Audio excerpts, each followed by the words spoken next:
On a essentiellement couvert deux sujets, les deux priorités qu'on a, santé et économie. Évidemment, la pandémie qu'on a connue depuis 6 mois, c'était tout un défi avec la grandeur du territoire qu'on a à couvrir ici.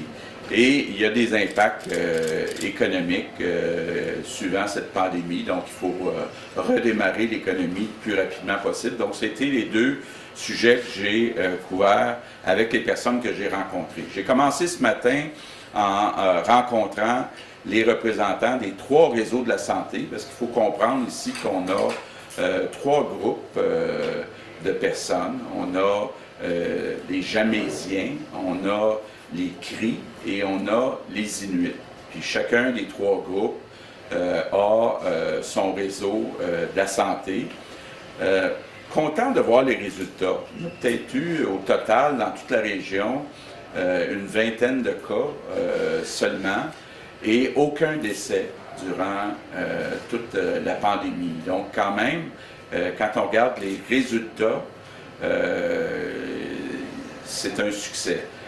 Par contre, il faut continuer à être prudent et il faut se préparer pour une éventuelle deuxième vague. Et il y a du travail à faire encore du côté de la préparation pour la deuxième vague. Donc d'abord, on veut préparer une espèce de plan B. Si jamais il y avait une éclosion importante dans la région, ça voudrait dire qu'il faudrait peut-être transporter une partie des patients vers le sud. Toute la question du transport aérien, c'est très important ici. Puis évidemment, on a 2 compagnies aériennes ici, Air Québec, Air Inuit, qui ont souffert de la baisse de revenus pendant la pandémie et avec qui on doit s'assurer d'être prêt. Si demain matin il y a une éclosion et qu'on a besoin de transporter des passagers vers le sud, on a besoin d'Air Québec, d'Air Inuit. Donc, on a déjà commencé, François Bonnardel a des discussions avec eux autres pour le moyen terme, là, pour s'assurer que dans certains cas, on remplace les services d'Air Canada à des tarifs raisonnables, quitte à donner une aide à Air Inuit et Air Québec. On veut s'assurer aussi que si jamais il y avait une éclosion dans les prochains mois, qu'on soit capable de transporter rapidement les passagers, les patients vers le sud. Donc, premier grand défi qu'on a, sur lequel on a encore à travailler pour une deuxième vague, c'est toute la question du transport aérien. L'autre dossier, c'est toute la question des tests. Actuellement, il faut augmenter la capacité de tests, entre autres dans la communauté CRI. Il faut être capable aussi d'augmenter la capacité de test dans certaines grandes entreprises. Il y a certaines compagnies minières qui sont maintenant équipées pour faire des tests, mais il y en a d'autres qui ne sont pas. On me dit aussi qu'il y a du travail à faire chez Hydro-Québec, donc on va en parler aussi à Hydro-Québec. Évidemment, il y a toujours comme une inquiétude quand les gens vont travailler. Est-ce qu'il y a un risque? Puis après, bon, ils reviennent chez eux et puis visitent les commerces. Là. Donc, c'est important pour rassurer tout le monde qu'il y a une capacité de test augmentée aussi dans les grandes entreprises. J'étais content, par contre, de voir que dans les 3 communautés, donc autant les Jamésiens, les Cris que les Inuits, on me dit que le port du masque est très respecté. Donc, il y a vraiment là, seulement quelques exceptions.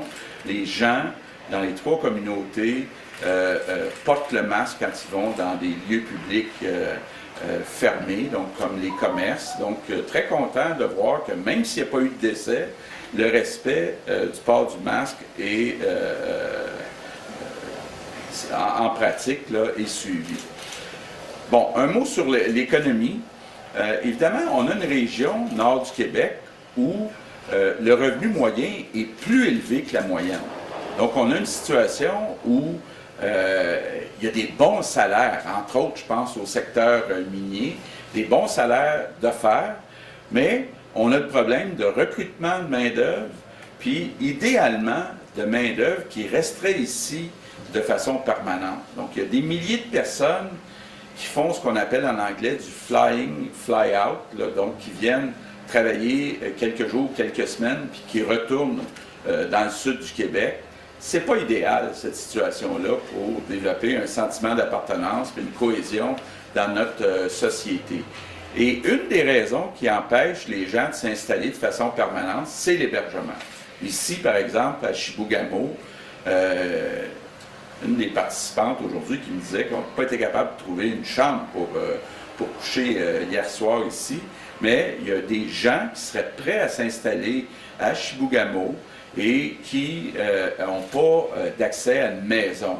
Donc, avec Manon, la mairesse, puis avec Denis, je m'engage au cours des prochains mois à mettre en place un programme où le gouvernement du Québec pourrait financer des maisons, des blocs appartements, dans certains cas, et qu'on pourrait ensuite les louer dans un premier temps à des travailleurs permanents qui pourraient aussi avoir une option d'acheter les maisons ou les appartements dans un deuxième temps.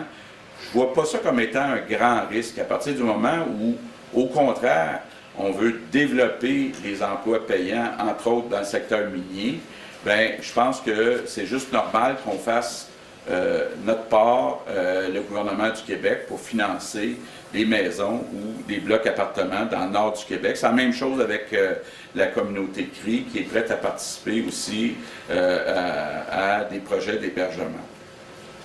Bon, je ne peux pas venir dans la région sans vous reparler du projet de grande alliance avec les CRI que j'ai annoncé avec le grand chef Abel Bossum il y a quelques mois. Ça avance bien. On est en train de faire des recherches pour construire, et on va parler d'investissements très importants, des routes, puis du transport de marchandises par train, donc sur le territoire des CRI, avec les CRI, en créant des emplois pour les CRI. Donc, très important, puis très prometteur, cette grande alliance. Il y a des projets actuellement miniers qui pourraient se réaliser s'il y avait les routes disponibles pour transporter les ressources.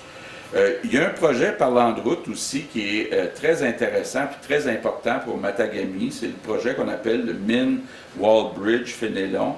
On le sait, là, c'est à peu près à 70 km de Matagami.